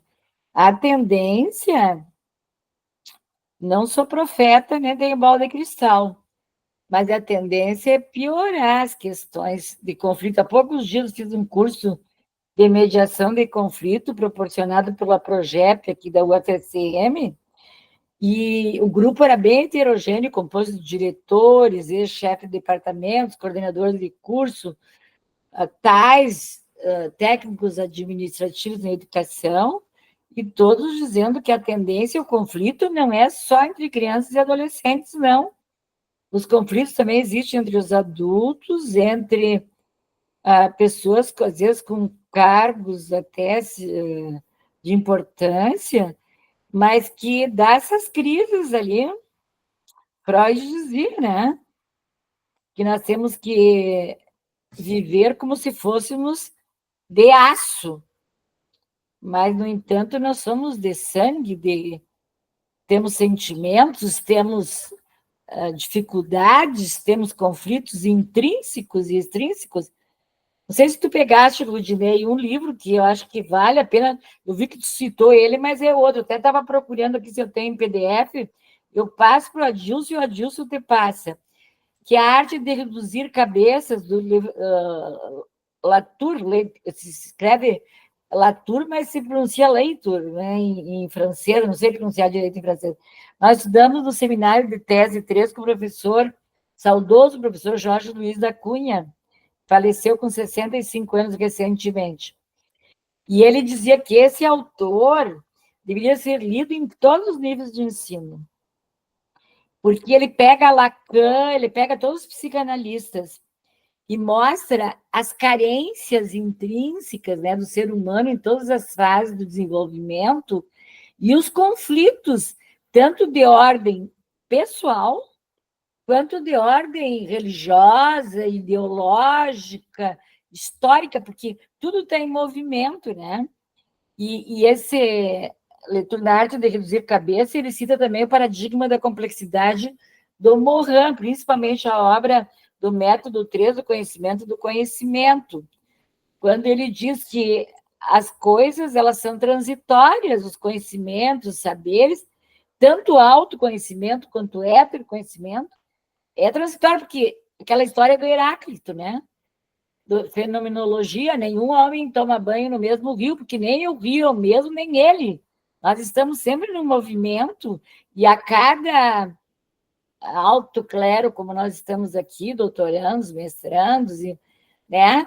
A gente vai ouvindo outros autores, vai ressignificando e lembrando de outros, e nós vamos nos lapidando. A Doris Lozan adorava uma professora que dizia assim que a gente nasce uma pedra bruta, e ao longo do desenvolvimento a gente vai passando por um processo de lapidação, tanto ética, filosófica, de consciência moral, espiritual, e aí vai também tendo outros indicadores, né, que vão nos afetando, como agora o caso das tragédias, das guerras, dessa coisa que tu bem falaste, do clima, das mudanças em todos os sentidos, né, dessas catástrofes, e que a tendência diz que vai ser o verão pior, vai faltar água, vai faltar luz, que as temperaturas vão chegar a 40 e poucos graus. Então, nós temos que preparar nossas crianças, desde a educação infantil, para o cuidado, naquela linha do Leonardo Boff, saber cuidar de si, da natureza, dos outros, né? É um trabalho, assim, eu venho orientando no mestrado muito sobre resiliência, sobre a questão emocional, a questão também espiritual. O nosso trabalho é um trabalho de Hércules,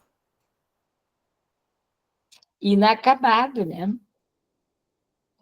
Que a gente vai sempre tentando, tanto conosco mesmo, na família, eu tenho 5 netos, como é difícil, né? Eu vejo essa nova geração adora as coisas eletrônicas, e tem estudos comprovando que tem aquele da informática e afetividade do Peluso, um psicólogo italiano, que ele diz que isso está fomentando aquilo que o Alvin Toffler já previa lá na década de 70, o choque do futuro. das relações humanas descartáveis, como lenço de papéis, as pessoas sentam na mesa, no lugar de se olhar nos olhos, conversar, estão ali no eletrônico, né, nos jogos e mensagens e coisas. Então, assim, olha, é muita coisa que a gente tem que refletir e ajudar na formação dos professores para trabalhar com essas novas gerações. Hein? Mas parabéns, vai dar uma super tese.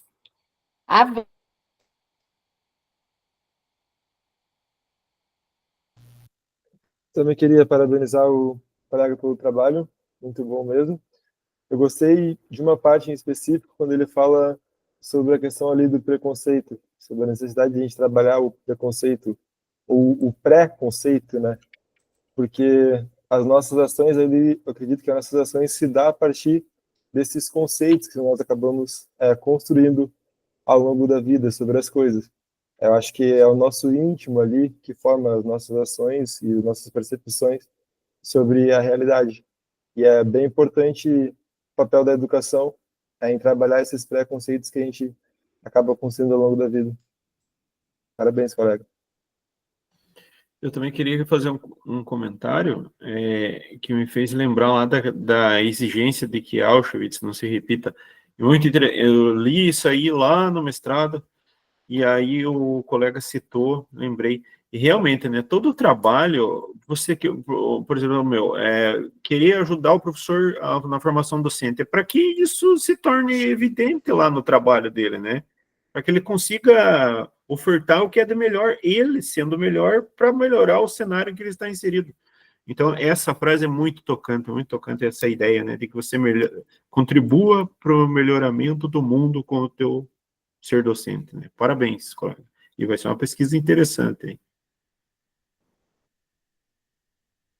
Rudinei, e tu pode utilizar Escritores da Liberdade, que aquela professora fez todo esse trabalho com os alunos, levando para o Museu do Holocausto, levando os sobreviventes, exatamente nessa linha, para prevenir, porque eles estavam no nível de violência, estavam se autodestruindo. Uhum. Então, tu pode usar também Escritores da Liberdade como sugestão para a formação de professores mais humanos, mais sensíveis, esse olhar atento, essa escuta sensível. Porque, no fundo, se nós vamos analisar, o que é essas guerras de agora? Não é, no fundo, uma repetição de Auschwitz? Está Barbárie, muito né? Barbárie. próximos de nós, está mais perto do que a gente imagina. Exato. As barbáries cotidianas que a gente vê, né, na sociedade, que estão disfarçadas. Esse texto, essa relação em violência e diálogo, não é a minha tese, né? Eu vou trabalhar na tese Enigma, Espanto e Praxis Dialógica, mostrando o enigma da linguagem, essa dimensão toda da necessidade de a gente se espantar com as coisas, né, e não considerar que isso possa ser normal. Mas esse texto aqui a gente pretende, ele tem 12 páginas por conta do limite, a gente pretende fazer um texto maior para tematizar mais a fundo, porque merece, né, merece ser trabalhado e pesquisar. A Hannah Arendt mesmo tem um livro que se chama sobre a violência, né, ela trabalha essa relação, Tempos Sombrios, né, Eichmann, Jerusalém, ela vai, tem uma série, eu acho que vale muito a pena, né, como os outros textos aí que vocês, as pesquisas aí, tanto do Nathanael como do José Antunes, eu acho que são temas bem interessantes de a gente aprofundar, né, eu acho que tem uma relação entre eles, né, embora a gente está aqui numa sala, tem uma relação entre os temas.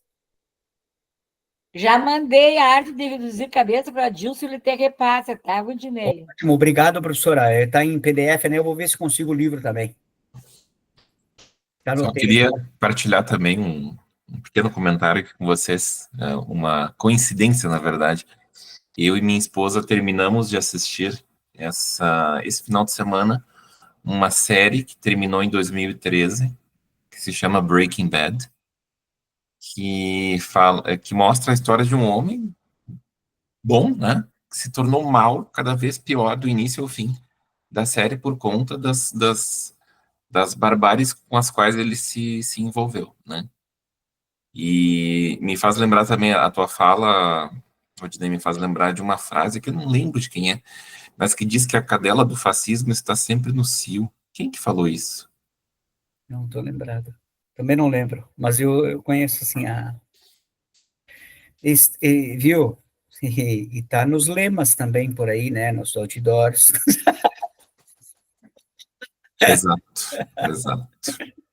Tristemente. É. Gente, eu gostaria de encerrar. Eu coloquei o link ali para vocês registrarem a presença de vocês. Eu vou encerrar, daí parar a gravação para a gente poder conversar um pouquinho mais, se for o caso. Então, chegamos ao final de mais um encontro do Senaf 2024, que é especificamente o Eixo 1. Foi uma noite marcada por apresentações que provocaram reflexões profundas, né, sobre práticas e desafios que enfrentamos na área da educação. Pudemos todos testemunhar trabalhos que conectam esses saberes acadêmicos com questões sociais reais, né? Resiliência, a questão da barbárie, a questão da importância da espiritualidade na educação e na formação do professor.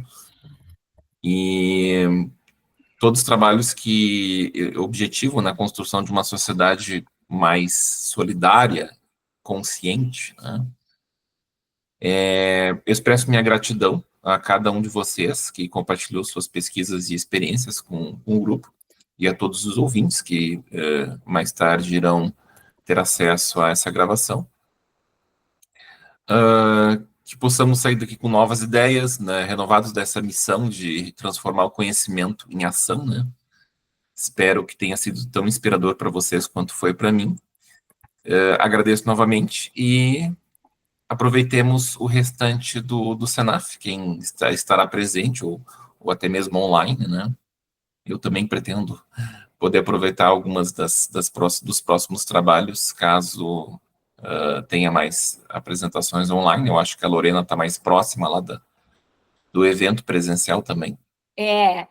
Parece-me que as outras apresentações serão presencial amanhã de noite, quarta, não terão mais online, né? Vai ser tudo presencial.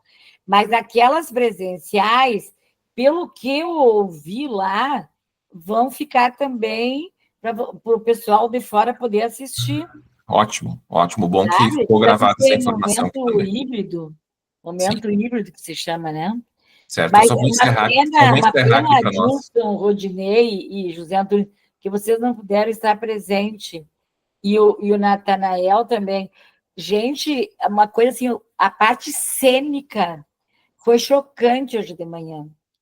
Foi chocante. Eu vou te mandar umas fotos, Adilson, que eu consegui capturar, tu compartilha com o grupo. Certo. Mas assim, muito chocante. Que no fundo é aquilo que o Bertolt Brecht dizia. Vi ontem um homem, o homem era abandonado. Aliás, vi ontem um bicho, o bicho era sujo, era imundo, era maltrapilho, cheirava mal, se rastejava, O bicho, meu Deus, era o bicho homem. Mais ou menos nessa linha, assim, eles entraram se rastejando, ivando, todo esfarrapado, e me lembrei também de um dos livros do Paulo Freire, eu acho que é na Pedagogia do Oprimido, não sei qual é que é, o da Esperança, que ele diz que ele preferia ficar com os esfarrapados do mundo do que com a burguesia, né? Porque até ele tinha tido a experiência de ser advogado e de uma multinacional que queria tirar a cadeira de dentista de um pai de 5 filhos, um dentista, e que ele foi ouvi-lo através do diálogo, ele não tinha paciente, não tinha como ele arrecadar fundos para pagar aquela cadeira. E ele abandonou a profissão de advogado e foi estudar letras para ser educador, porque ele viu que era uma sociedade que queria o lucro, que não sabia ouvir as pessoas. Ele disse, eu não quero mais ser advogado, né? Então, assim, hoje atravessou a alma de qualquer pessoa lá. Foi muito forte, sabe? Aquele povo, assim, e tinha o poderoso, que depois eles conseguiram botar numa rede, capturar, que é com as aspas grandes, assim, que era o diabão. Aí eu me lembrei do livro do Paulo Freire, não, do Rubem Alves, desculpe, Flautista Mágico, que chegaram os da multinacional, proibiram a música, o sonho, que tinha que trabalhar noite e dia para ter melhor poupança, melhor mansão, melhor né? Toda aquela lógica que é do neoliberalismo, da parte capitalista. E aí a peça, ela mais ou menos se reportava isso, sabe? Esses vilão que vêm e que manipulam as pessoas, e as pessoas se tornam robôs, se tornam máquinas de manobras, né? E, no fim, toda essa questão ali de violência, violência simbólica do Bourdieu, tudo, eu não consegui assistir o Natanael, mas depois tu me passa, Adilson, tu pode me mandar os arquivos que eu vou ler com carinho. Mas de manhã, aquela palestra lá do Centro de Convenções, eu vou descobrir o link para te mandar, Adilson, e tu compartilha com a turma. Que ele é professor da UNB, ele mostra que na pele, no corpo, em todas as dimensões, ele tem as marcas do preconceito, do estereótipo, de uma sociedade colonialista, europeia, e que está sendo muito difícil, ele chega nos lugares para dar as palestras, coisa, diz, eu estou esperando no aeroporto o doutor fulano e tal. Ele disse, sou eu. Diz que as pessoas olham como quem dissesse, como esse preto? Então, o preconceito, o estereótipo ainda está muito enraizado, é bem como o Silvio Almeida, o ex-ministro, dizia, é uma questão estrutural, é uma questão que está para desmanchar, isso tem que começar lá na educação infantil, fazendo os trabalhos lúdicos com os bonecos pretos e pardos e quilombolas e índios e tudo, começar a fazer o que o Tomás Tadeu diz naquela identidade lá dos currículos, que é tentar desconstruir isso tudo que está posto, porque é uma coisa que está muito forte ainda. Né? Mas parabéns, Dilson, pela tua coordenação maravilhosa. Muito obrigada que tu ajudou lá. O nosso aluno da ciência da religião, o Óbvio, está se vendo que está por ser pai pela segunda vez. E eu disse, não, mas o Adilson vai nos ajudar. Agora eu tranquilizei ele que se dá para apresentar online, ele quer o link, ele disse que ia mandar um e-mail lá para a turma, para mandar, e que aí, se ele está na maternidade, ele apresenta via maternidade. E eu disse, mas aí a Sandra, eu, a Aline, que está aí, poderíamos apresentar também daqui.